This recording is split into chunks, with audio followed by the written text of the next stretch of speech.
Welcome back, everyone, to our forum stage here at Cannes Lion year 2018 for our special China Day program. A reminder that we get interactive on this stage and allow you to submit questions that I can pose to our speakers at the end of the section. So for the second year, we are using hashtag Better Questions, the digital Q&A platform hosted by EY. How does it work? You can submit your bold and forward-thinking questions through the hashtag Better Questions site throughout the section. And they will appear anonymously on the screen at the side of that stage. So please check out with your smartphone. Here's the login instructions. First, take out your phones and go to slido.com. Enter the event called Better Questions. It's all one word and not case sensitive.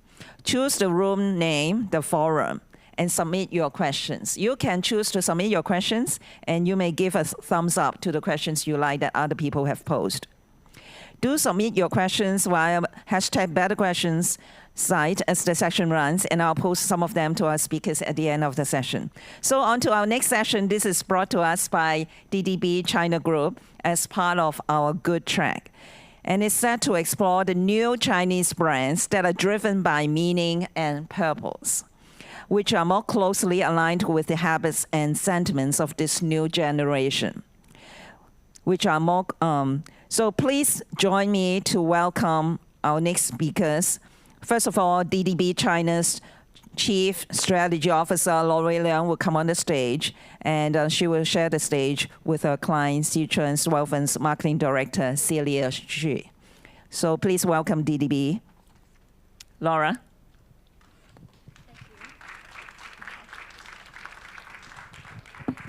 Hi, everyone. Thank you for coming to China Day, and thank you for coming to our session. And I hope you guys are not too hungry. It's noon time, so bear with us for a more minutes. And today we are going to talk about the finding meanings in China's post-consumerist culture. Why we talk about this? Because we all know that China, probably one of the biggest consumer market in the world, and is rapidly changing and rapidly evolving. So we think it might be a good reason to talk more about the Chinese consumers and the evolving mindset, especially the influence that coming from the younger generation of Chinese consumers. Chinese people love shopping. I think everybody knows in the world, especially my taxi drivers. When I came to Cannes, I took a taxi from the airport, and right after I revealed my identity as a Chinese, my taxi driver immediately gave me a lot of shopping tips, where to buy the biggest logos, where to buy the most luxurious product in Cannes. So I think that's a kind of a common stereotype that a lot of people would think about Chinese people. We love shopping, and we love shop for big logos and big brands. So now I'm going to show you a few interesting observations or phenomena about the Chinese consumers. It might amaze you, or you have seen that, but I think it's good to bring up some thinkings. First, let's talk about the beverage. You know, actually 5 years before, the biggest competitors of Coca-Cola in China is not Pepsi-Cola. It's actually this local brand called Wahaha. They have a kind of a star product called Nutrition Express. It was sold like more than 20 billion RMB per year in the 2013. Actually, in 5 years, now in China, you almost can't find this product on the shelf. It actually, in just 3 years, the sales declined by 20.8 billion. So why? So what kind of product have taken place of this kind of product? So it's this. We call that Hei tea, 喜茶.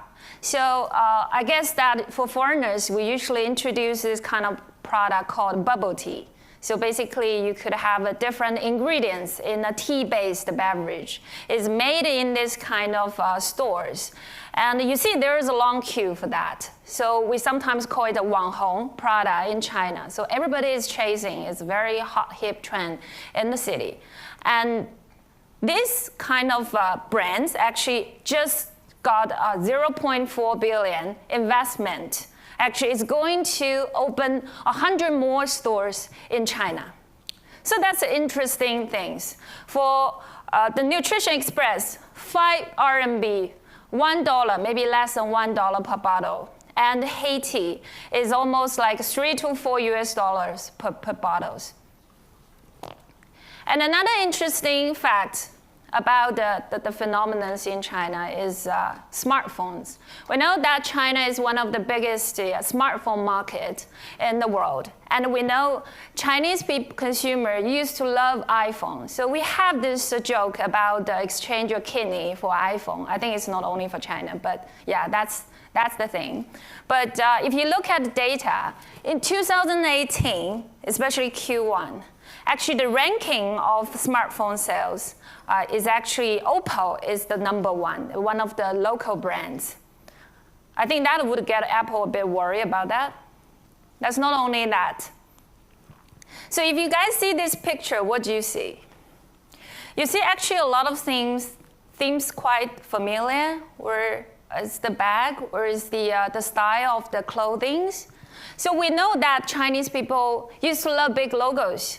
And we also, some of us used to love the fake product, you know, the knockoff version of some big logos. And there was a kind of fake market previously. So we know that phenomenon we call fake authentic.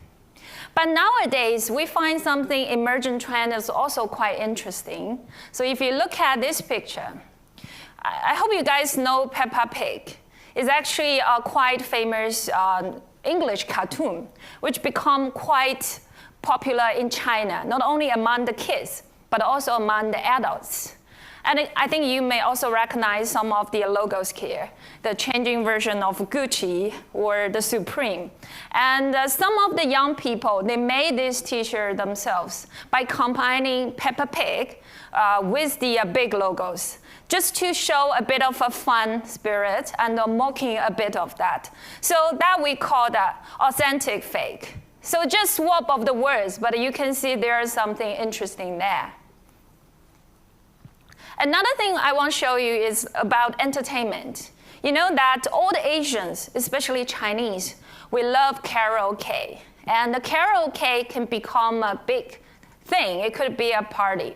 So this is one of the most popular kind of karaoke place in Shanghai. In this room, actually, if you want to host a party, actually, it costs you 3,000 USD per night. So that's a party. And you actually can get another kind of party here. So it's in this small room. You just enter in, and you paid. You pick up the mic. You can sing whatever you want. It's a one-man's party, but actually it's quite cheap. You only need to pay $4 per hour. That means if you want to sing 24 hours, I think you wouldn't, but it only costs you like $100. So it's another kind of party. So these are quite some interesting phenomena that in China is just happening. So we think that actually it shows a quite of involvement in consumers' mindset about it. Because when we're in China, especially marketers, brand, we always think we're in the labyrinth, that there are a lot of big trends or myths, or even paradox emerging, but we don't know what's really the truth behind. So we talk about the top tier cities are quite developing. We talk about the lower tier cities now have the spending powers. And we sometimes call our society is full of anxieties, and also it's progressing. We talk about the preeminence. We talk about the younger generations. What really a Chinese consumer want? So it's a very complex market and is full of complexities. So here we just want to share some lights about Chinese consumers, hopefully can help you to make some explanations regarding to some of the observations we had previously. So that's basically the, what do we want to talk about, the changing mindset of Chinese consumers. So let's talk about the culture first.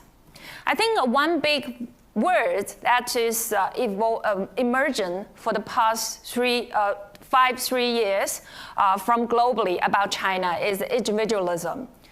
But we think that when we talk about China's individualism, you can't stay away from the context of collectivism. So that's actually put a very interesting cultural context for every individual in China. So when we talk about the me, we always have a context of we. So we said that actually in China, our individualisms always have a company with some parts of collectivism. So when we talk about self, we're not entirely talking about independent self. We're actually talking about a dependent self. So part of you is still with all the social circles, all the social communities that around you, with your parents, with your relatives, with your friends, and with your colleagues, or even with strangers. So that is quite different from the pure individualism when we talk about in Western countries or Western cultures that you could have a very independent self that is just belong to you. And that's well said from David Myers on social psychology that we build actually self-consciousness through others' feedbacks. So if you look at this Russian dolls kind of models, that every piece of facet of me actually is reflected from others' feedback about myself.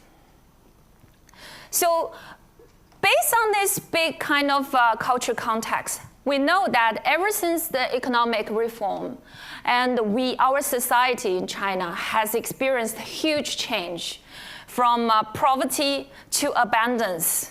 That's only happened in the past 40 years.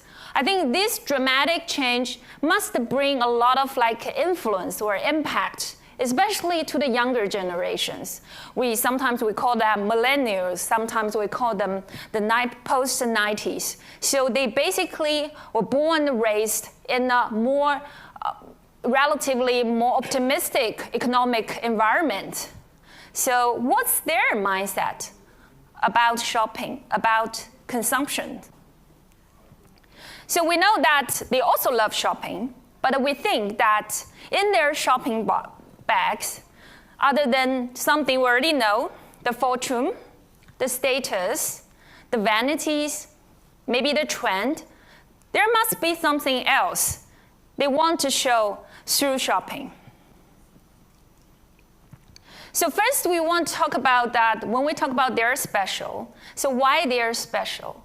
Because they are actually the native-born kind of digital generations. So they actually embrace a lot of opportunities and possibilities that's shaping their lifestyles from the parents. Actually, their parents are relatively more wealthy than the previous generations. So they got the family support, not only from the financial side, it's also from the mental side. They are relatively more open-minded parents to them.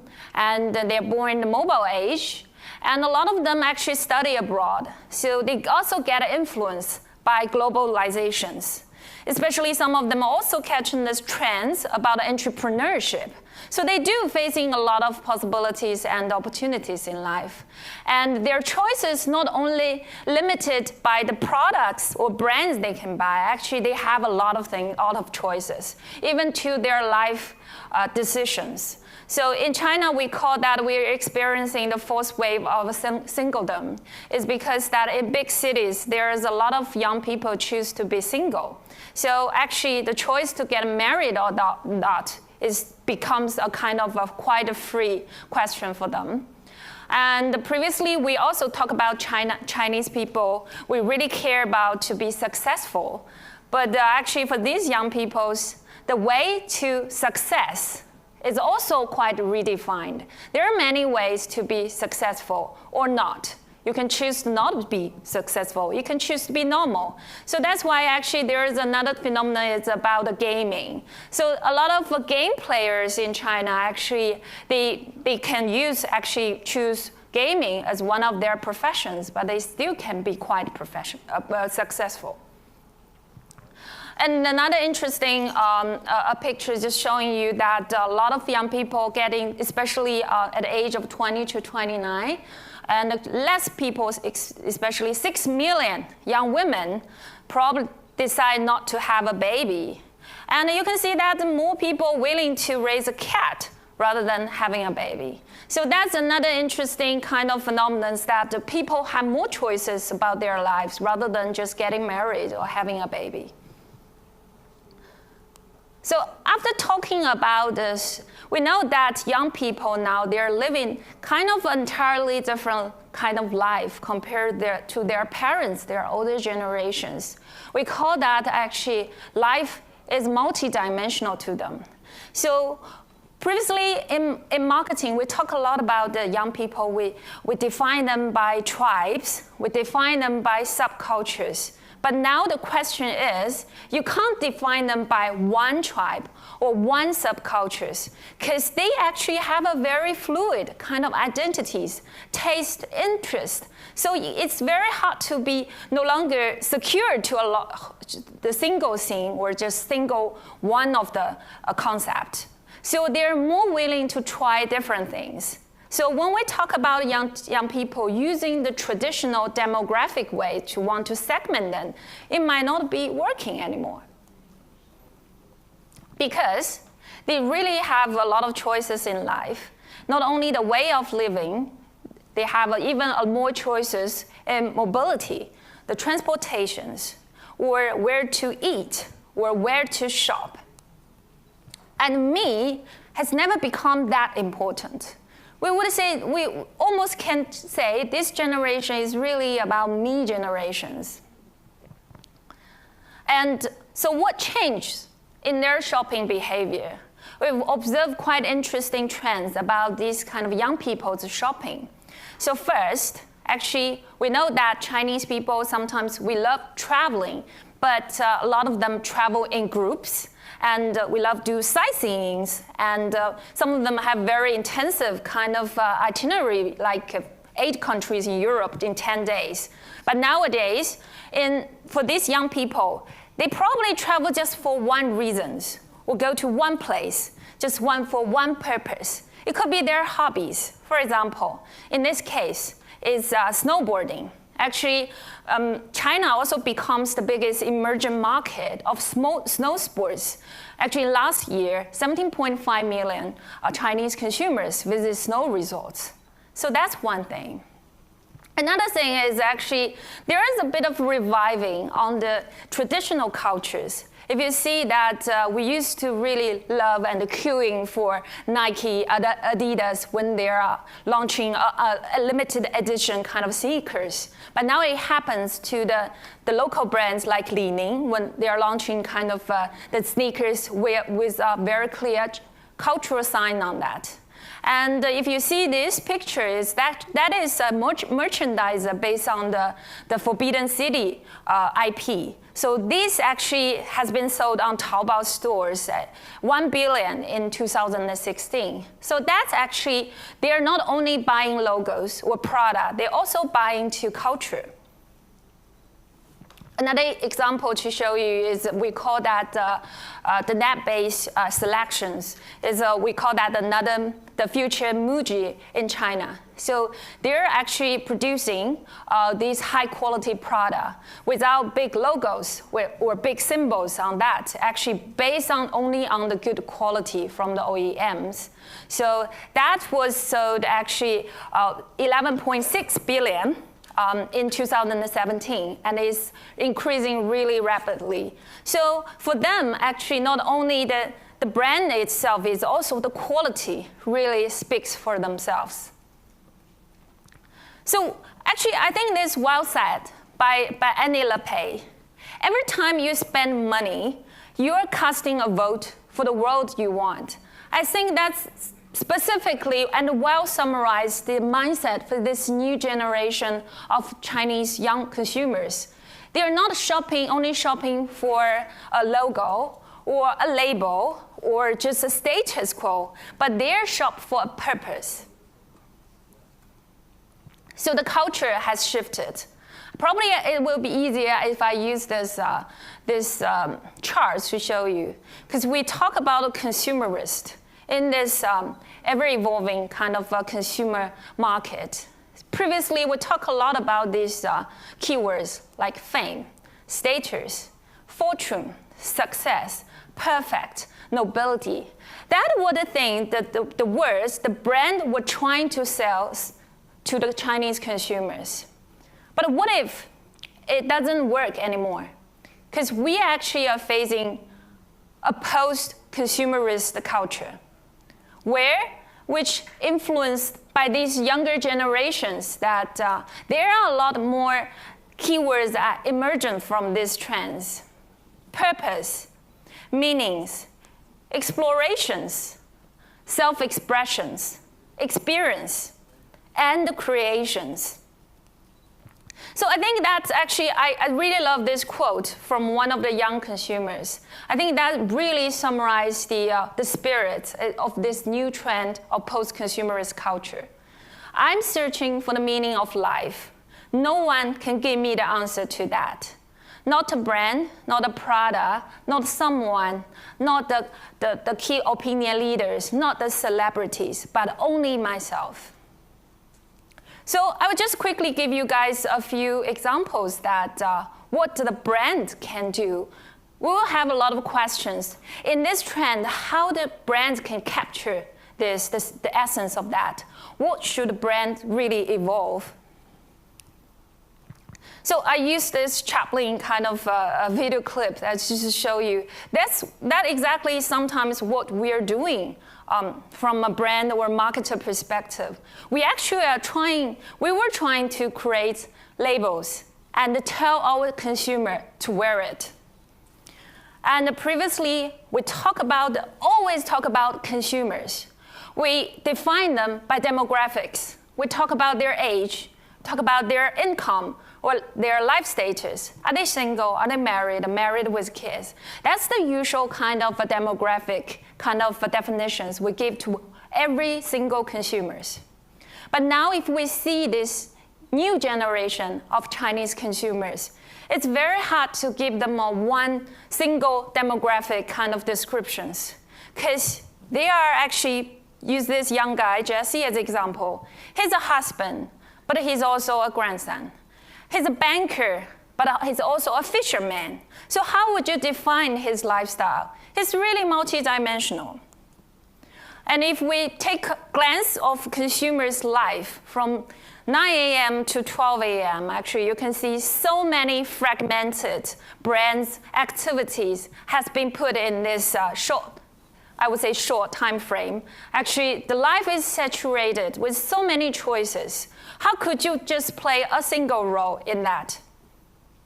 So what we will suggest the brand is really to become an ally in explorations of consumers, where we don't know what is the right thing for them. We don't know the answers to the meanings of life, but we can explore with them, and we can empower people to find meanings that matters to them.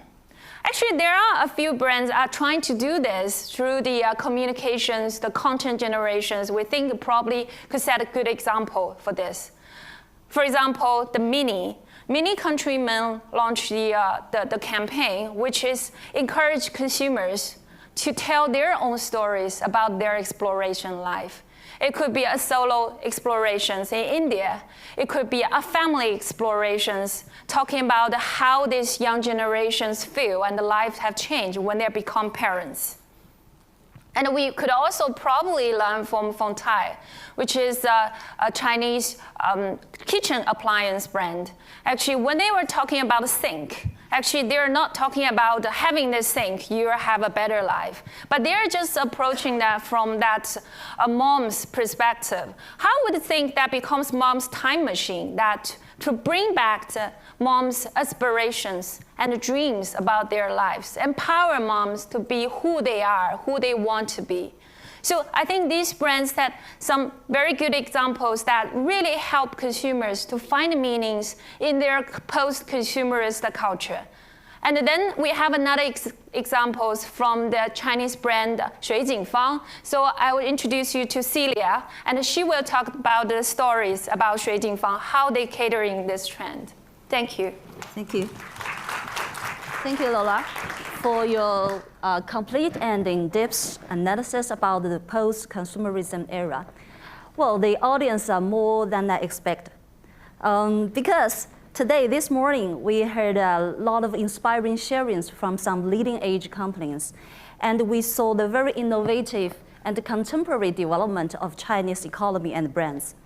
However, what I'm going to share next is rooted in a very traditional industry, but it represents more than 500 billion RMB market size, and also represents the mainstream people in China, the middle and the high-end class.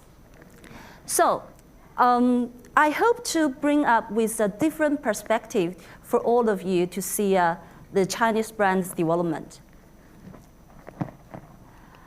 I believe all of us should know that in past decades, the income of Chinese consumers grows very fast, and the consumer's life become better and better. So many consumers began to label themselves with the wealth and the success, like the most famous cars, the luxury bags, watches, and clothes, etc. But nowadays, China has stepped into a fast growth phase. We call this the third phase of its development. So from the first phase is to stand up, and the second phase is to be rich, and the third phase is to be strong. So one of the symbols to be strong is to have confidence. So there's one concept called cultural confidence is mentioned quite frequently in the past months and past years.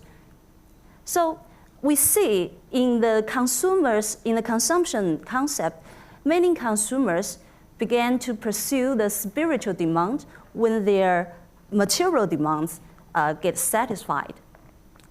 So we can see that many consumers began to label themselves with some other things like the culture, the art, and also the other high-grade lifestyles.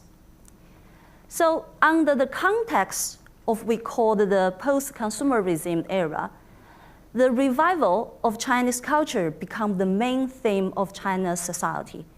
China is going to satisfy the ever fast-growing spiritual demands of its people.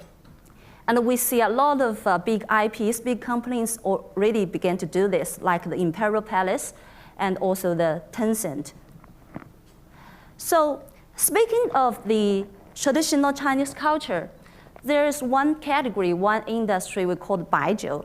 It's actually the traditional Chinese liquor. It's a very great example of traditional Chinese culture. Don't worry, I'm not going to sell the liquor to you. I'm just to talk about the Chinese culture today.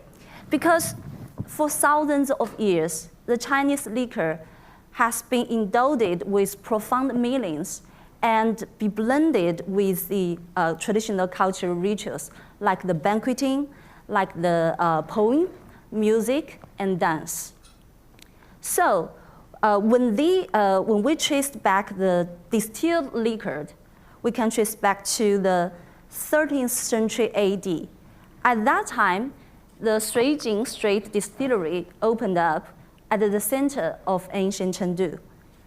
And with its front yard, actually a liquor shop, and the backyard, a producing center.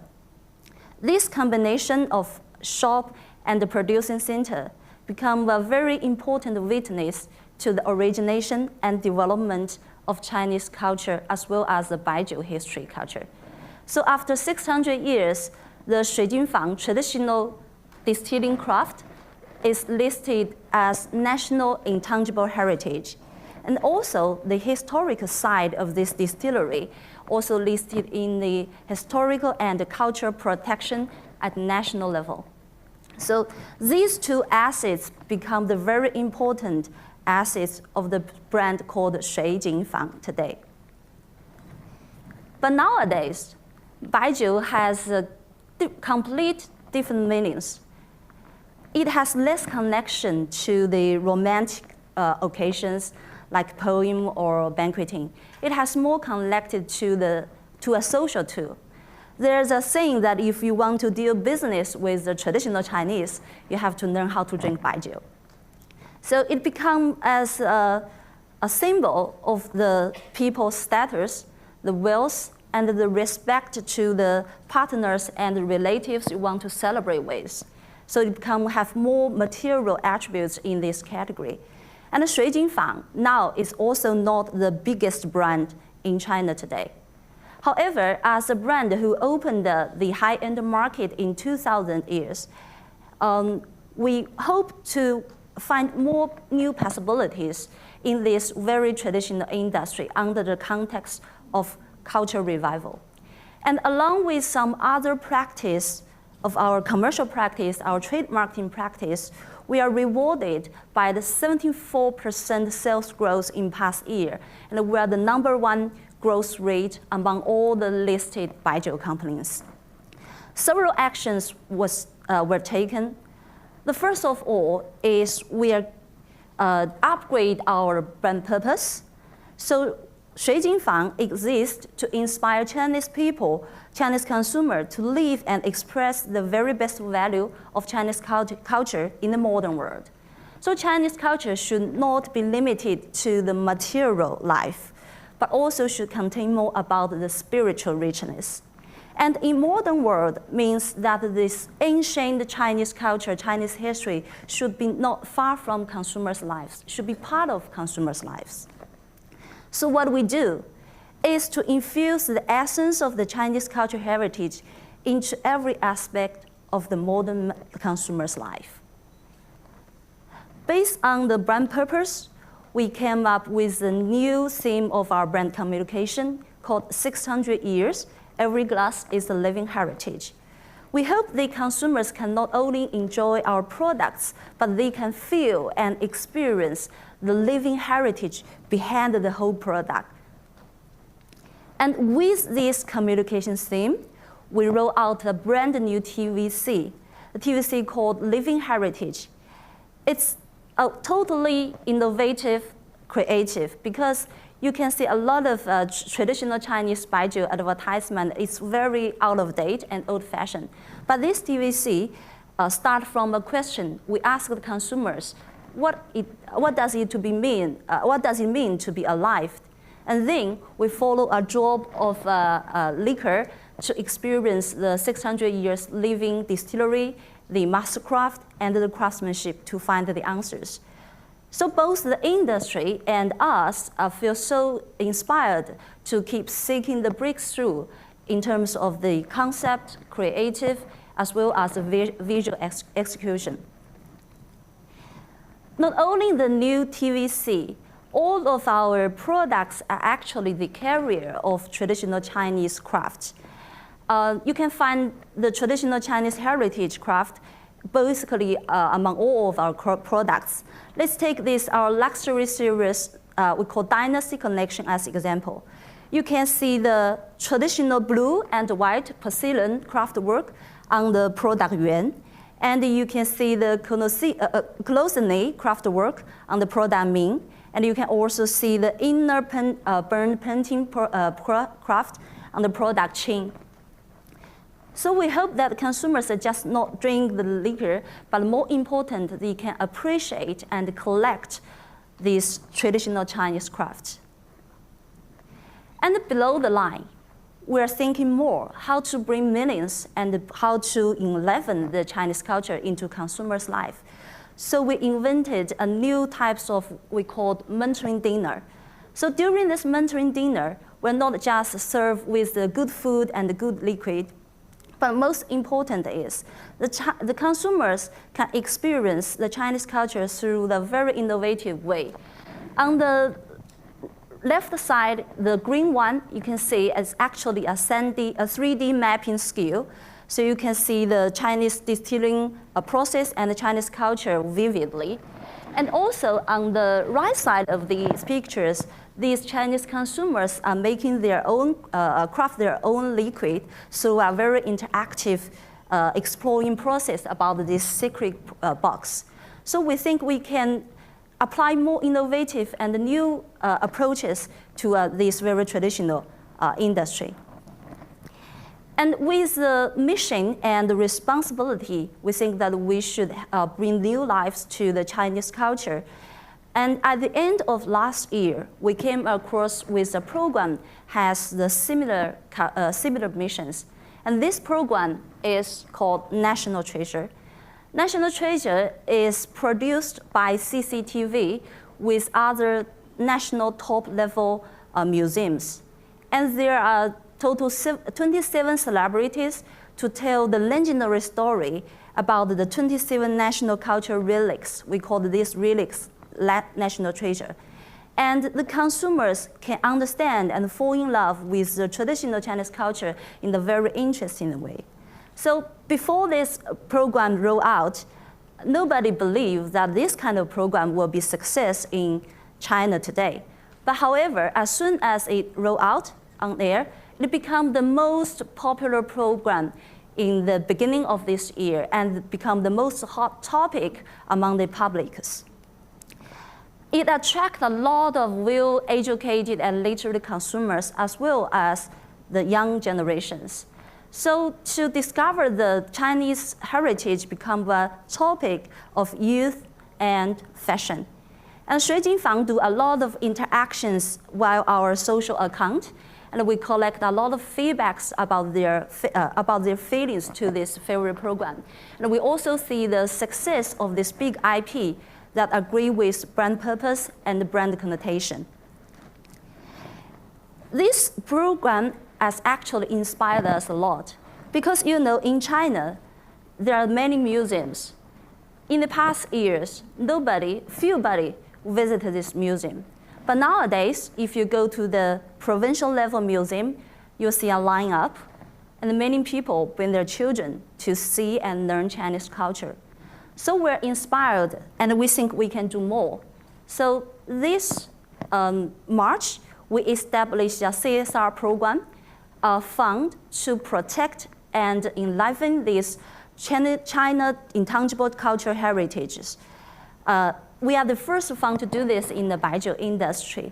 And the mission of this fund is not just to donate monies to the inheritors, but more important, we want to bring them a very scientific and systematic method to help them grow and help them to produce a product that will be in part of consumers' life. So from these slides, you can see some examples. We put Nanjing gold foil on the back of one of our bottles, packaging design. And also, we can see the Nanjing brocade as one of the base of the cup. So this is how we demonstrate to the inheritors and to the consumers that this ancient China technology is not really far from you. Okay. So I think the wave of post-consumerism era and the revival of Chinese culture has made a new model for Chinese brand today. As I said before, actually many big companies and big IPs has already joined this trend. And I hope that and I believe that the reborn of Chinese culture will be happen every day in future and in every corner around the world. And we hope together with more China companies, we can bring the both material enjoyments and also the spiritual enjoyments together to the consumers. And I'm very honored to, on behalf of these Chinese companies, to present in Cannes. And I hope together with these companies, we can achieve that goal. And I believe, and all of you can wait the coming of the day together with me. Thank you. Thank you.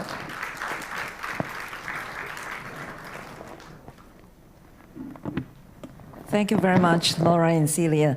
So we are now going to begin our Q&A section. Yes. we So invite we have Laura. the questions. Thank you very much. Before we finish section, we are going to pose a few questions to a speaker. Remember to submit these questions, hashtag better questions. So, hi. All right. So maybe I ask the first question. How can brands ensure they are authentic in adopting a purpose to align with the post-consumerism trends? Who will go first? I think it's very important to really find the nature of the brand itself. For example, like Fang, Celia just talked about the stories, how the brand is leverage its own heritage, its own stories. I think as long as you are really authentic to yourself, you're real to yourself, to the brand itself, your own heritage and your own stories, I think people will think you are authentic. Okay. So maybe with so much choice, how can brands move quickly enough to keep up with the shifting trends? Maybe we get Yes. you to. Well, actually, we see the fragmency in Chinese economy and the marketing environment today. And we believe the most important thing is to choose the one thing that you have to stick with, which I believe should be linked with your brand purpose and coming from the heritage and the credential. So if you stick with this one purpose, all the marketing activities and approaches we choose should be developed surrounded this purpose and this main theme. So I think it's not a hard work, but it depends on how you are determined to do something and choose not to do something. And for us, we stick to the Chinese cultural heritage revival. So all of the things we do is to focus on this theme. So let me spontaneously pop a question, not here, from each one of you. Who do you think, apart from your own brand, right, apart from DDB and your own brand, who would be providing you a very inspirational example that are doing the good purpose and aligning with the brand purpose? Anything that Maybe you... I start first. I was just thinking, I think a lot of brands actually is doing that. Actually, not only the luxury brands, but also the FMCG brand. I think some brands actually is really catching up with the trends and the cultures. Like we talk about the Mini, and we also seeing actually with Mercedes also did quite a lot of like interesting campaigns, which is trying also recently about empowering women, the she power. I think it's important for the brands to really to be very sensitive, to really to be open-minded for the new trends that's emerging from the consumers, and find your purpose and to be backing with your natures, with your brand authenticities, and that you can do something with the consumers. Mm-hmm. I actually have two brands in my mind. The first one is actually called Imperial Palace. If you have ever been to China, you should know this place. It's a big IP and it represents the royal life thousands of years ago. But today, this royal life become a part of our consumers' life and it become more vivid and more interesting to the young generations. So I think the Imperial Palace really did a very good job in live the Chinese culture. And the second one would be Tencent. Actually, Tencent is a high-tech company, but Tencent is part of the sponsorship and endorsement to the digitalization of Imperial Palace. So I guess these two brands have done a very good job in the past years about the revival of Chinese culture. Thank you very much, both of you, for the sharing, and I also learned a lot. I think connecting with the youth, and just now you talk about she power, and with women, they're very, very important subject matter in China these days for any successful marketers. Yeah. Thank you again for your time. Thank you. Thank you, everyone. Big applause, please. So thank you very much again, Laura and Celia. The next session will start at 1 o'clock. We'll be back here at 1 o'clock with Huawei, and Huawei is set to discuss how to change the global perception of Chinese brands. And see you here at 1 o'clock again. Thank you.